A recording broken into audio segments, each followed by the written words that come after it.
So now we're gonna go ahead and we're gonna see if I can get this halter on Trinity. There are two approaches that I use when it comes to haltering a horse. The first is I wanna see if I can approach and halter him with just the halter, okay? If that doesn't work, I have a very simple, non-intrusive, and it's not wrangling him down and tying him and flipping him over and all that kind of old way of doing things, where I just throw a loop of my rope over his neck and begin to teach him to give to pressure so that he'll work with me. I always like to start with this first. There's nothing wrong with this way.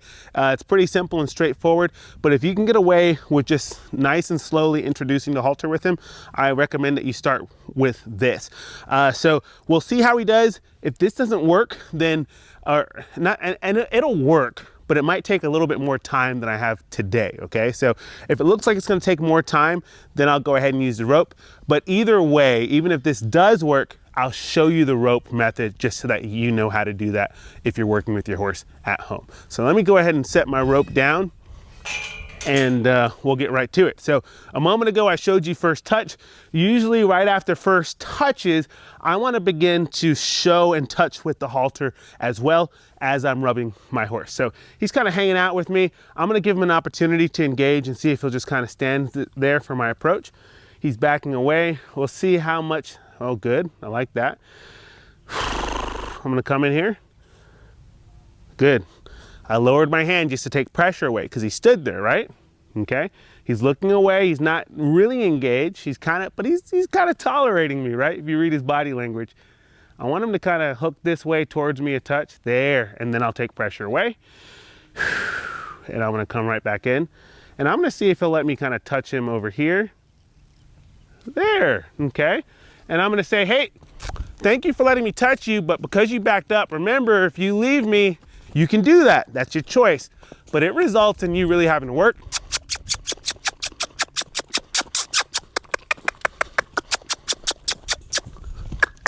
I'm gonna push him quite a bit here. Notice how I pushed him out of the trot and said, no, we're gonna actually canter. Let's put you to work here. Give him some motivation to appreciate the opportunity, good, to connect with me. When he turned in, I immediately took that pressure away, let him know he made a good decision. I'm gonna let him just kind of sit and marinate in that choice there. Good boy. He lowered his head and I kind of mirrored him by lowering my countenance as well. And I'm gonna see if I can close the gap. Notice my head's nice and low, relax. I'm gonna stop right there. Take some pressure away. He made a good decision by sticking with me, not just turning away. I'm gonna come back in here. I'm gonna touch him this time. What a pony. Good boy. I'm gonna bring up the halter, see if he wants to smell that and check that out. Oh my goodness, he touched it on his own. What a pony, oh my goodness, yes. So now what I'm gonna do is I'm gonna give him a rub on this side of his face and neck. Oh yes. And I'm gonna give him a rub on this side of his face and neck. Yes. And now I'm gonna rub on this side and I'm gonna rub on this side at the same time, if I can. He left me, back to work. And that's okay. So I'm gonna work him.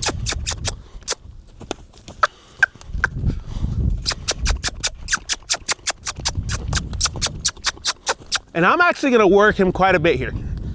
What I'm gonna look for is for him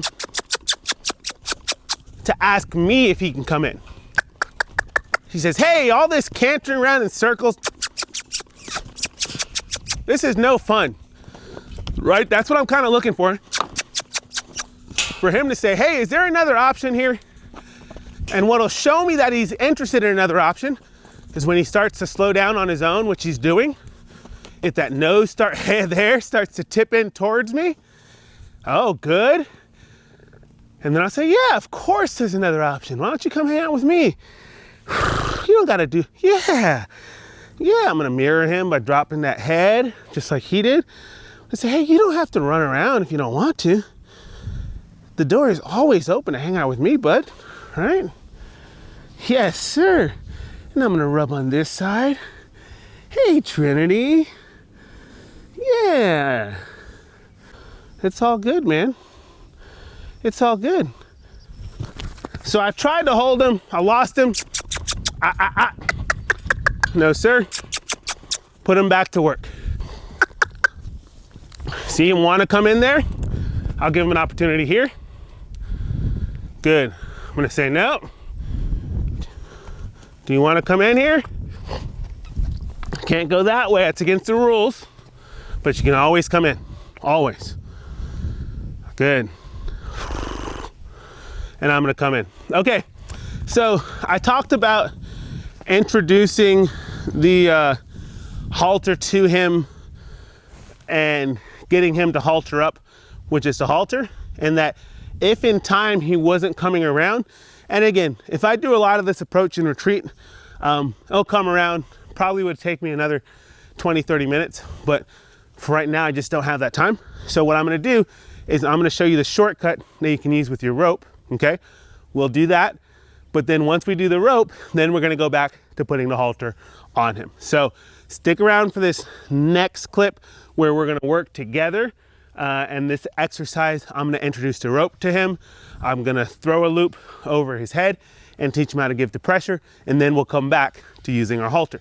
You gotta be able to adjust when you're working with your horse, depending on the circumstance. If I had all day, I'd much rather prefer to do this approach and retreat. You can see he's already making progress. He's sticking around with me longer, but I can just tell I've been doing this for long enough. I can tell in order to do it this way, it's gonna take me another 20-30 minutes, which I don't have. Let's jump right in, stick around, and check out how I get him with the rope, and then move forward with that.